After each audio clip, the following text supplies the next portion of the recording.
গ্রহণ করে এমন সব ক্ষমতা যা সাধারণ মানুষ কল্পনাও করতে পারে না, কিন্তু সে তারই শক্তিগুলো কাজে ব্যবহার করতে পারে না। এটা নিয়ে ছেলেটার যত আফসোস। কিন্তু হঠাৎ করে স্কুলে এমন একটা দিন চলে আসে যেখানে তার এই শক্তিগুলো ব্যবহার করার সুযোগ চলে আসে। কিন্তু আসলেই কি তার এই সিদ্ধান্ত ঠিক ছিল?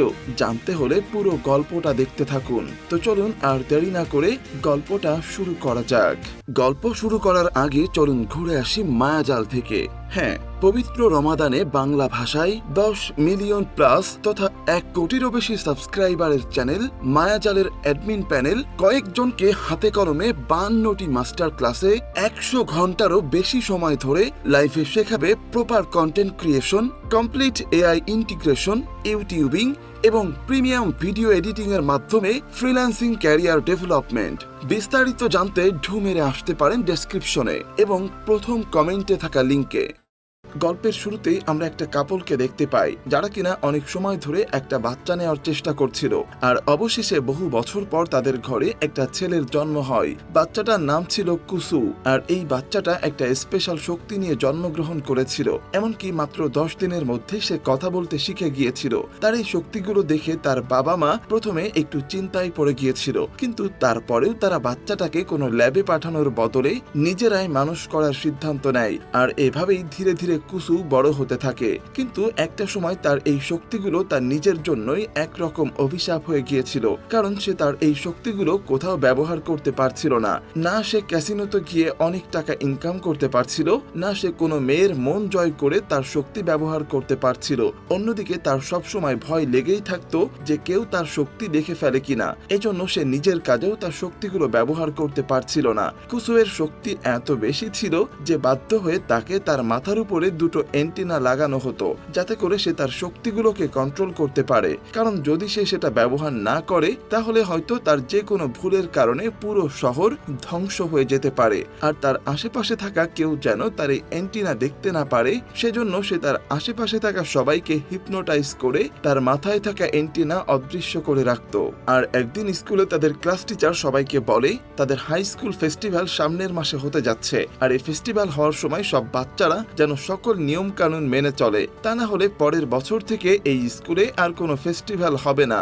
এমনিতেও কুসু এই ইভেন্ট নিয়ে খুব বেশি এক্সাইটেড ছিল না, কারণ পুরো বছরে শুধু এই সময়টাতে সে সবার থেকে আলাদা একটু নিজের মতো করে সময় কাটাতে পারত। তাই সে মোটেও চায় না এই ফেস্টিভ্যাল কোনোভাবে বন্ধ হয়ে যাক। এর জন্য সে সিদ্ধান্ত নেয় এই বছর সে নিজে থেকেই সব বাচ্চাদের উপর নজর রাখবে, যাতে করে কেউ কোনো অনিয়ম করতে না পারে। অন্যদিকে তাদের টিচারের ক্লাস থেকে বের হওয়ার সাথে সাথেই হিরো নামের একটা ছেলে সবার সামনে আসে, আর সে নিজেই নিজের ক্লাসের মনিটর হিসেবে পরিচয় দেয়। হিরো সবাইকে বলে, ঠিক আছে, আমরা আমাদের ক্লাসের পক্ষ থেকে একটা অরিগামি শো এর আয়োজন করব। কিন্তু ক্লাসের বাকি অনেক বাচ্চারাই তার এই বিষয়ে একমত ছিল না, কারণ তারা অন্য কিছু করতে চাচ্ছিল। ক্লাস থেকে বের হয়ে যখন কুসু গ্রাউন্ডের দিকে যাচ্ছিল তখন তার পেছন থেকে নিন্দো নামের একটা ছেলে এসে তার মুখের সামনে হাত রেখে দেয়। যদিও কুসু তার চারপাশে 200 মিটার দূর থেকেই যে কারো আসার ব্যাপারটা আগেই বুঝতে পারে, কিন্তু একমাত্র এই নিন্দো ছেলেটাকে সে ডিটেক্ট করতে পারে না, কারণ নিন্দোর মাথা বেশিরভাগ সময় ফাঁকা থাকে। নিন্দো কুসুকে বলে, চলো আমরা স্কুলের এক্সিবিশনের জন্য পাথর খুঁজতে যাই, কিন্তু কুসু তাকে নিষেধ করতে যাবে। ঠিক তখনই সেখানে শান নামের আরেকটা ছেলে চলে আসে। আসলে শান মনে করত ডার্ক রিউনিয়ন নামের একটা সংগঠন পুরো দুনিয়াকে ধ্বংস করে দিতে চায়, আর যাতে এই সংগঠনের কেউ তাদের কথা শুনে না ফেলে এজন্য সে নিন্দো আর কুসুকে স্কুলের ছাদে নিয়ে আসে। ছাদে এসে সে তাদের দুজনকে বলে, এই সংগঠন থেকে আমার কাছে একটা চিঠি এসেছে, আর সেখানে লেখা আছে স্কুলের ইভেন্টের সময় আমাদের স্কুলে হামলা হতে পারে। এজন্য সে কুসুয়ের কাছে সাহায্য চায় তাদের স্কুল বাঁচানোর জন্য। কুসু খুব সহজেই রাজি হয়ে যায়, কিন্তু সে ভেতরে ভেতরে জানতো এমন কিছুই আসলে হবে না। ইভেন্টের 1 সপ্তাহ আগেই কুসু যখন ক্লাসে বসেছিল তখন সে ক্লাসের কিছু মেয়েদের কথা শুনতে পায়। আসলে ক্লাসের কিছু মেয়েরা ছিল কোকোমি নামের একটা মেয়েকে বিউটি কন্টেস্টে অংশগ্রহণ করার জন্য রিকোয়েস্ট করছিল, কারণ আসলে কোকোমি তাদের ক্লাসের সব থেকে সুন্দরী মেয়ে ছিল। কিন্তু কোকোমি তখন বারবার তার অন্য বন্ধুদেরকে এই কন্টেস্টে অংশগ্রহণ করতে বলছিল। বিষয়টা দেখে কুসুও যখন কোকোমির মাথার ভিতরে কি চলছে সেটা জানার চেষ্টা করে, তখন সে দেখতে পায় আসলে কুসুও নিজেও জানে সে খুব সহজেই এই কন্টেস্টে জিতে যাবে, কিন্তু তারপরেও সে শুধুমাত্র ভালো হওয়ার অ্যাক্টিং করছিল। আসলে কুসু এই সব কিছু ইমপ্রেস করার জন্য করছিল, কারণ কিছুদিন আগে ছুটির সময় একবার রাস্তায় কুসুয়ের কুসুওর সাথে কোকোমির দেখা হয়, কিন্তু কুসুও শুধুমাত্র তাকে একটা ছোট্ট হ্যালো বলে সেখান থেকে চলে যেতে চায়। কিন্তু সুন্দরী কোকোমি মোটেও এটা আশা করেনি, কারণ বাকি ছেলেরা তাকে অনেক বেশি ইম্পর্টেন্স দেয়। সবাই তার সাথে কথা বলতে চেষ্টা করে, তাই সে আবারও ঘুরে কুসুওর সামনে চলে আসে। কিন্তু এবারও কুসুও তাকে এমন ভাবে ইগনোর করে যেন কোকোমি তার সামনেই নেই। আর এটা দেখে কোকোমির তো মাথায় খারাপ হয়ে যায়, তাই সে বারবার কুসুওর সাথে কথা বলার চেষ্টা করছিল, কিন্তু কুসুও তার প্রতি কোনো রকম ইন্টারেস্ট দেখায় না। এমনকি একসময় বিরক্ত হয়ে সে সেখান থেকে গায়েব হয়ে যায়। কোকোমি অনেক খুঁজেও কুসুওকে কোথাও খুঁজে পায় না, আর এরপর থেকে সে কুসুওর প্রতি ইন্টারেস্ট ফিল করতে শুরু করে, এমনকি মনে মনে তাকে পছন্দ করে ফেলে। তাই এখন সে সবসময় শুধু সুযোগ খোঁজে কুসুওকে ইমপ্রেস করার, কিন্তু তার সব চেষ্টাই কোনো না কোনো ভাবে পণ্ড হয়ে যাচ্ছিল। পরের দিন সকালে যখন কুসুও তার বাবা মার সাথে ব্রেকফাস্ট করছিল, তখন তার হাত থেকে পড়ে একটা গ্লাস ভেঙে যায়। আর তার মায়ের ধারণা এটা নিশ্চয়ই কোনো অশুভ শনি সংকেত, কিন্তু কুসুও এসব কিছুতে বিশ্বাস করে না। তাই সে চুপচাপ তার স্কুলে চলে যায়।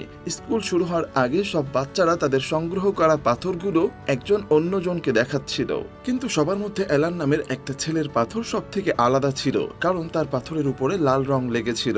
তখন কুসুও তার শক্তি ব্যবহার করে জানতে পারে আসলে অ্যালান একটা অপরাধী গোষ্ঠীর মেম্বার ছিল, আর তাকে শোধরানোর জন্যই স্কুলে পাঠানো হয়েছে। আর তাই এটা হতেও পারে যে পাথরের উপরে লেগে থাকা রংটা কোনো সাধারণ রং না, এটা কারো রক্ত হতে পারে। ক্লাস শেষ হলে কুসুও স্কুলের করিডোর দিয়ে হাঁটছিল, এমন সময় কোকোমি তাকে ফলো করতে শুরু করে। আসলে সে চাচ্ছিল কুসুওর সাথে একা কিছুক্ষণ কথা বলতে, কিন্তু সে তো জানতো না কুসুও আগে থেকেই তার মাথায় চলার সব প্ল্যানের ব্যাপারে জানতে পারছিল, আর তাই সে খুব সহজেই কোকোমিকে ইগনোর করে যাচ্ছিল। এমন সময় সেখানে হঠাৎ করে কোকোমির এক ফ্যান ক্লাব চলে আসে, যারা আসলে চাচ্ছিল কোকোমি সেই বিউটি কন্টেস্টে অংশগ্রহণ করুক। আর এই সুযোগে কুসুও নিজেকে একটা জাদুর শোতে টেলিপোর্ট করে নেয়। আসলে সে তার ব্রেনের পাওয়ার ইউজ করে নিজেকে যে কোনো জায়গায় টেলিপোর্ট করতে পারত। আর এখানে একটা স্টুডেন্ট তার মায়ের সাথে একটা জাদু দেখাতে এসেছে। আসলে এই স্টুডেন্ট নিজেকে বক্সের মধ্যে আটকে ফেলবে, আর ঠিক 3 মিনিট পর তার মা এই বক্সে বেশ কিছু ধারালো ছুরি ঢুকিয়ে দেবে। তার আগেই তাকে এই বক্স থেকে গায়েব হয়ে যেতে হবে, এটাই ছিল মূল জাদু। কিন্তু এই স্টুডেন্টের মাকে দেখে মনে হচ্ছিল সে অনেক ঘাবড়ে আছে, তাই কুসুও ভাবছিল যেন তাদের পারফরমেন্সে কোনো ভুল না হয়। তাই সে নিজেকে আবারও টেলিপোর্ট করে সেই বক্সের মধ্যে চলে আসে, কিন্তু সেখানে আসার পর সে দেখতে পায় স্টুডেন্ট তো আগে থেকেই এখান থেকে গায়েব হয়ে গেছে। কিন্তু এখন কুসুও 10 মিনিটের জন্য এই বক্সে বন্দী হয়ে গেছে, কারণ সে 10 মিনিটের আগে আবারও তার টেলিপোর্ট হওয়ার পাওয়ার ব্যবহার করতে পারবে না। তাই এখন যে করেই হোক এই 10 মিনিট তাকে এই বক্সের মধ্যে সার্ভাইভ করতে হবে। কিছুক্ষণ পরেই বাইরে থাকা মহিলা লম্বা লম্বা ছুরি বক্সের ভেতরে ঢুকিয়ে দেয়, আর সেগুলোর হাত থেকে বাঁচার জন্য কুসুও বিভিন্ন ভাবে হাত পা উঁচু করে দাঁড়িয়ে থাকতে হয়। শুধু এখানেই শেষ না, এরপর তারা বক্সটাকে একটা উঁচু ক্রেন থেকে নিচে ফেলে দেয়, আর বক্সটা ঠিক মাটিতে পড়ার কিছুক্ষণ আগেই কুসুও ছোট্ট একটা লাফ দিয়ে নিজেকে বাঁচিয়ে নেয়। এরপর সেই বক্সে আগুন ধরে গেলে কুসুও ভেতর থেকে বক্সটাকে বরফে জমিয়ে দেয়, আর সর্বশেষ একটা বুলডোজার দিয়ে বক্সটাকে পিষে ফেলা হবে। কিন্তু ঠিক সেই সময় কুসুওর মনে পড়ে তার 10 মিনিট পূরণ হয়ে গেছে, তাই সে আবারও এখান থেকে টেলিপোর্ট হয়ে যায়। অন্যদিকে সেই স্টুডেন্টটা ততক্ষণে স্টেজে পৌঁছে গেছে, আর সবাই তাকে দেখে হাততালি দিতে শুরু করে। অন্যদিকে তখন কোকোমি তার ফ্যানদের কথা শুনে বিউটি কন্টেস্টে অংশগ্রহণ করতে রাজি হয়ে যায়, কিন্তু সেখানে একজন সাধারণ অংশগ্রহণকারীর বদলে সে জাজ হিসেবে অংশ নেয়। আর এটা দেখে অনেক ছেলের মন ভেঙে যায়, আর তাদের মধ্যে শানও ছিল। তাই সে মন খারাপ করে স্কুলের পেছন সাইডে একা একা হাঁটতে থাকে। এমন সময় ডার্ক রিউনিয়নের একজন মেম্বার তার সাথে দেখা করে, আর তাকে সাথে নিয়ে একটা মিটিং রুমে নিয়ে আসে। আর তখন সেখানে তাদের লিডার ডার্ক মুন শানের সামনে আসে, আর তাকে বলে, তুমি এক সময় আমাদের মেম্বার ছিলে, কিন্তু এখন আমাদের বিপক্ষে কেন কাজ করছো? আর তখন আমরা জানতে পারি আসলে শান একসময় ডার্ক রিউনিয়নের একজন ভয়ানক মেম্বার ছিল, কিন্তু যখন থেকে সে এই দলের আসল উদ্দেশ্যের ব্যাপারে জানতে পেরেছে, তারপর সে এই সংগঠনকে ছেড়ে চলে এসেছে, আর এখন তার রূপ পাল্টে শান নামের এই সাধারণ রূপে ঘুরে বেড়াচ্ছে।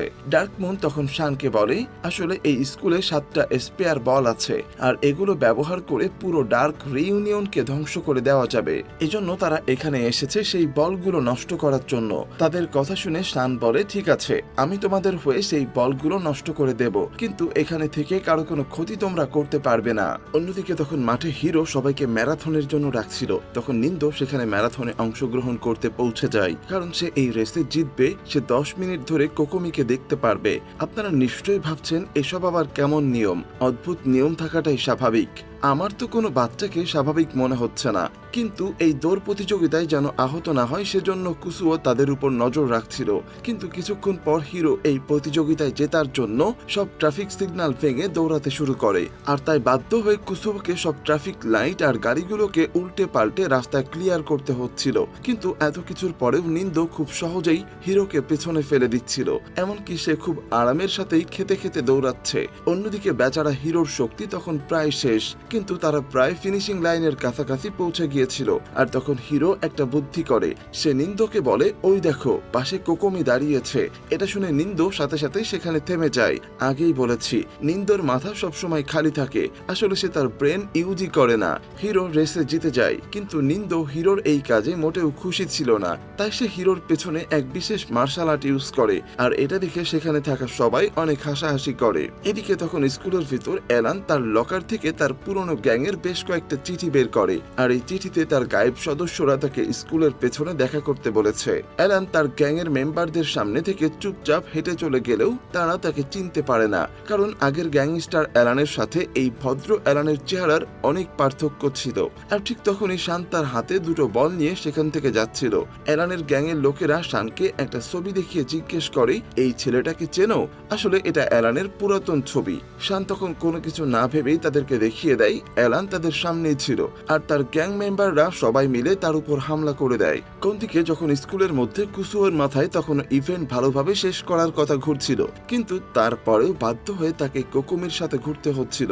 কোকোমি তাকে সাথে নিয়ে একটা হন্টেড হাউসে যেতে চায়, যাতে করে ভেতরে গিয়ে ভয় পাওয়ার বাহানা করে সে কুসুওকে জড়িয়ে ধরতে পারে। কিন্তু আসলে এই সবকিছু তো কুসুও আগে থেকেই জানতে পারছিল। হন্টেড হাউসের সামনে আসতেই নিন্দো সেখানে চলে আসে, আর সেও তাদের সাথে ভেতরে ঢোকার প্রস্তাব দেয়। এতে করে কোকোমির প্ল্যান কিছুটা নষ্ট হয়ে যায়। ভেতরে ঢুকে দেখা যায় কোকোমি অনেক ভয় পাচ্ছিল, কিন্তু কুসুওর তেমন কিছুই হচ্ছিল না, কারণ সে তো আগে থেকেই বাচ্চাদেরকে দেখতে পাচ্ছিল কে কোথায় লুকিয়ে আছে। এমন সময় সেখান থেকে একটা বাচ্চা তাদেরকে ভয় দেখানোর চেষ্টা করে, কিন্তু সে উল্টো নিন্দো থুতনি দেখিয়ে ভয়ে অজ্ঞান হয়ে যায়। এরপর তারা তিনজন মিলে ওই বাচ্চার মেকআপ নিজেদের উপর লাগিয়ে নেয়। হন্টেড হাউস থেকে বের হয়ে নিন্দো আর কুসুও তাদের মুখ ধোয়ার জন্য বাথরুমে আসে, আর ঠিক তখন নিন্দো বোকামি করে কুসুওর সাথে তার চশমাটা পাল্টে নেয়। কিন্তু সে তো আসলে জানতো না এই চশমাটা কুসুও একটা স্পেশাল কারণেই ব্যবহার করত, কারণ যদি সে কোনো মানুষের সাথে সরাসরি তাকাতো তাহলে সাথে সাথে সেই মানুষটা পাথর হয়ে যেত। নিন্দো সাথে সাথে পাথর হয়ে যায়, আর পরবর্তী 24 ঘন্টা সে এমনই থাকবে। এজন্য কুসুও নিন্দোকে তাদের ক্লাসের পাথরের এক্সিবিশনে নিয়ে রেখে দেয়। আর এখানে সবাই এত রিয়েলিস্টিক একটা মূর্তি দেখে অনেক অবাক হয়ে যায়, কিন্তু এদিকে তার চশমাটা তো নিন্দোর সাথেই পাথর হয়ে আছে, তাই সে দ্রুত একটা নতুন চশমা খুঁজতে যায়। কিন্তু এর মধ্যে ভুল করে সে আরো কয়েকজনকে পাথর বানিয়ে দেয়। আর কোনো উপায় না দেখে সে সোজা স্কুলের স্টোর রুমে চলে আসে, যাতে তার সামনে কোনো বাচ্চারা না আসে। কিন্তু কোকোমি আগে থেকে সেখানে ছিল, সে কিছু প্রয়োজনীয় জিনিস নিতে এসেছিল। কুসুও চাচ্ছিল না কোকোমিও পাথর হয়ে যাক, তাই সে দ্রুত তাকে এখান থেকে বের হয়ে যেতে বলে। অন্যদিকে তখন কুসুও জানালা থেকে কিছু শব্দ শুনে বুঝতে পারে অ্যালান এখনো বাইরে লড়াই করছে, আর তাই সে দ্রুত জানালা খুলে অ্যালানের কাছ থেকে তার চশমাটা ধার চায়। এরপর সে দ্রুত বাকি গ্যাংস্টারদেরকে সুস্থ করে দিয়ে সেখান থেকে পালিয়ে যেতে বলে, যাতে করে টিচাররা এ ব্যাপারে জানতে না পারে, কারণ স্কুলে মারামারি হয়েছে শুনলে তারা ফেস্টিভ্যাল বন্ধ করে দেবে। আর এই সব কিছুর পরও কুসুওর মনে হচ্ছিল যাক অবশেষে সব চিন্তা দূর হলো। কিন্তু ঠিক তখনই কোকোমি আবারও তার সামনে চলে আসে, আর সে এবার কুসুওর সাথে একটা কাপল গেম খেলতে চায়, কিন্তু কুসুও এর জন্য মোটেও রাজি ছিল না। ঠিক তখন কোকোমির ফ্যানেরা এসে কুসুওকে ধমকাতে শুরু করে, আর তাদের হাত থেকে বাঁচার জন্য কোকোমি কুসুওকে নিয়ে সেখান থেকে দৌড়ে আবার স্টোর রুমে চলে আসে। সেখানে আসার পর তার ফ্যানরা বাইরে থেকে দরজা লক করে দেয়। রুমের ভিতর আসার পরও কুসুও যখন কোকোমির মাথায় কি ঘটছে সেটা দেখার চেষ্টা করে, তখন সে দেখতে পায় আসলে এই সবকিছু কোকোমি করিয়েছে, যাতে করে সে কুসুওর সাথে কিছু সময় কাটাতে পারে। এমনকি ম্যারাথনের গ্যাঞ্জাম আর অ্যালানের লড়াই সবকিছু সে ইচ্ছা করেই করিয়েছে, যাতে কুসুও সবসময় ব্যস্ত থাকে আর তার সাথেই থাকে। কুসুও তখন এই রুম থেকে বের হওয়ার রাস্তা খুঁজছিল। অন্যদিকে শান সেই 7টা বল খুঁজে বের করে সেগুলো নিয়ে ডার্ক ইউনিয়নের মিটিং রুমে নিয়ে আসে, কিন্তু আসলে এই ডার্ক রিইউনিয়নের রুমে থাকা ছেলেগুলো কোকোমির ফ্যান বয়েজ, আর এই সব কিছু কোকোমিরই প্ল্যান। শান বলগুলোকে এক জায়গায় রেখে একটা মন্ত্র পড়ে, আর তার মনে হয় সে এই বলের শক্তিগুলোকে নষ্ট করে দিয়ে ডার্ক ইউনিয়নকে ধ্বংস করে দিয়ে পুরো দুনিয়াকে বাঁচিয়ে নিয়েছে। অন্যদিকে নিজের চশমাটা কুসুওকে দেওয়ার পর অ্যালান চোখে ঠিকমতো কিছুই দেখতে পাচ্ছিল না, আর সে যে গ্যাং মেম্বারদেরকে মেরেছিল তারা এবার আরো অনেক লোক নিয়ে তাকে মারতে স্কুলে চলে আসে। কিন্তু ফেস্টিভ্যালকে রক্ষা করতে হলেই স্কুলে কোনো গ্যাঞ্জাম করা যাবে না, তাই কুসুও তার শক্তি ব্যবহার করে পুরো গ্যাংটাকে সেখান থেকে গায়েব করে দেয়। কিন্তু একদিনে অনেক বেশি শক্তি ব্যবহার করে ফেলায় কুসুও জ্ঞান হারিয়ে সেখানে পড়ে যায়, আর কুসুও দুর্বল হয়ে যাওয়ায় কোকোমি এবার কুসুওর মাথায় লেগে থাকা এন্টিনাটা দেখতে পাচ্ছিল। সে অবাক হয়ে তার মাথা থেকে একটা এন্টিনা খুলে দেয়, আর সাথে সাথেই কুসুওর শক্তি চারিদিকে প্রভাব ফেলতে শুরু করে। আর তার এই বিশেষ শক্তির কারণে পুরো দুনিয়ার নেটওয়ার্ক সিস্টেম উল্টাপাল্টা কাজ শুরু করে দেয়।